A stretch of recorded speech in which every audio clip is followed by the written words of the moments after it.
Hi, I'm Nina Hageness, host of Somos, Hispanos.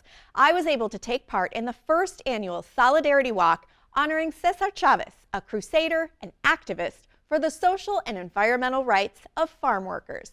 Keynote speaker John Ayala brought to light a very difficult truth, that while some may know the name Cesar Chavez or some well-known facts about him and his work, many people, including Hispanic and Latinos, still don't know who he was or what he endured personally in order to drive change for others.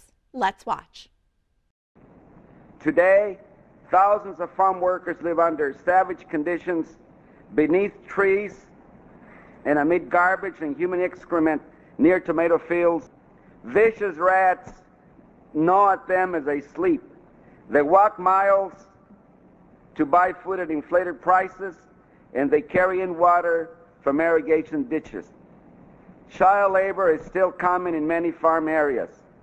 As much as 30% of Northern California's garlic harvesters are underage children.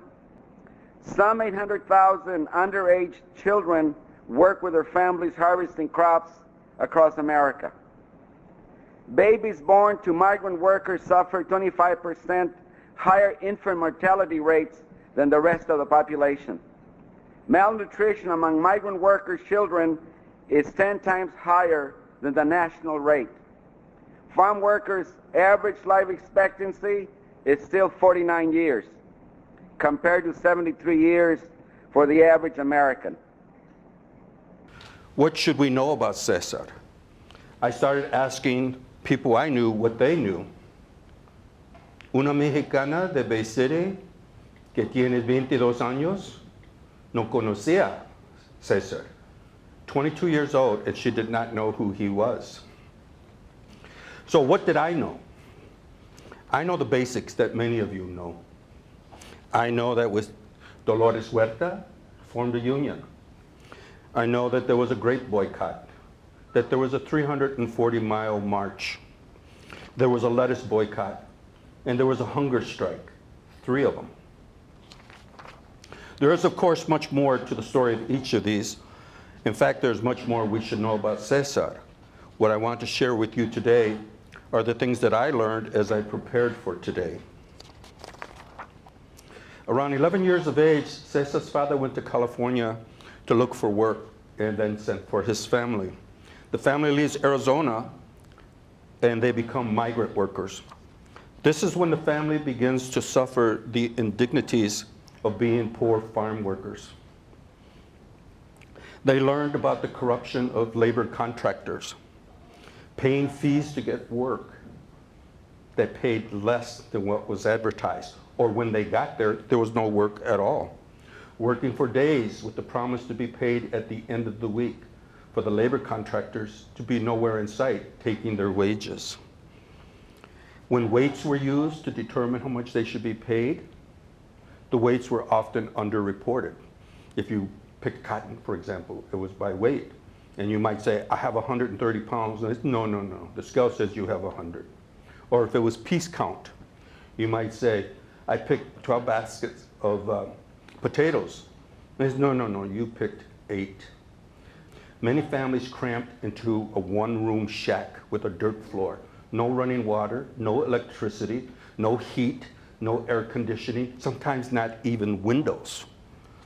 They remember their first encounters with the U.S. Border Patrol. No distinction between U.S. citizenship and Mexican nationals. The suspicion they endured when they entered white establishments, and that is if they were allowed to enter at all.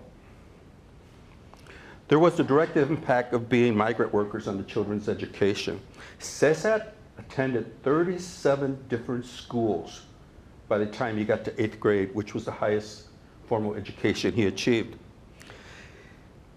Here's the most important thing I learned about Cesar Chavez. He was not a man with nothing to lose.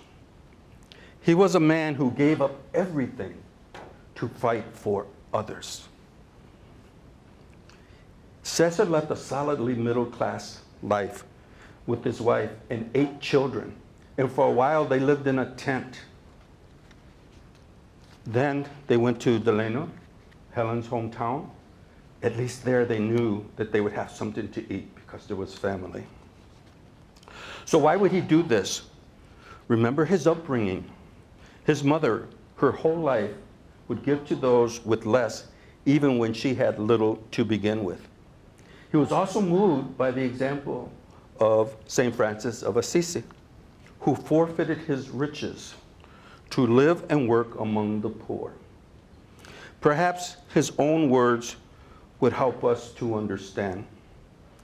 His words, "I am convinced that the truest act of courage, the strongest act of manliness, is to sacrifice ourselves for others in a totally nonviolent struggle for justice.